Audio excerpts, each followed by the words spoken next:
Thank you too to the chair, which I think is a good summary of the facts. And so it's not my intention to take up either the first or the third with you, although others of my colleagues did. The reason that I asked for you to come back related to a very narrow question, and it's one on which there is considerable precedent, and that goes to when people are invited to move a closure, whether they are allowed to add words or not. And as the chair has indicated, there were words added.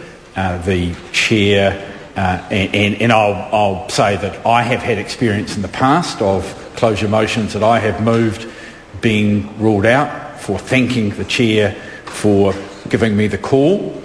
Moana Maki behind me has indicated that she, in much more recent times, because I've made my mistakes in that area a long time ago, Moana Maki has, in the term of the last Parliament, when Mr Hunt was Speaker, had a closure motion moved out, not allowed, ruled out for her adding a courtesy before moving, and there was therefore being held not to use the strict form.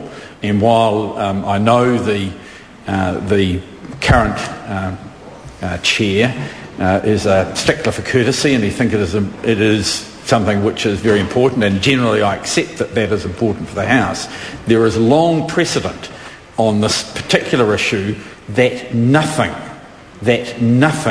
should be added to the closure motion, because when something is added to the closure motion, it changes it from being a closure motion to being a speech.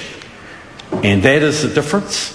You cannot speak and have your closure motion as part of the same call. If one makes a speech, then one has to get the call on a separate occasion in order to move the closure motion. So it's a relatively simple thing. I'm not criticising Mr Bennett for being polite, but just saying in this particular case, his form meant that his moving of the closure motion was not within the strict rules, and certainly the precedents have all been in that direction that I'm aware of, certainly for myself and Ms Mackie, both for exactly the same thing, for thank you. And my request to you, sir, is on that point, and I'll leave that there, because I don't want to argue either the positioning one, which I happen to disagree with, but there's clearly a view on that as well. Chris.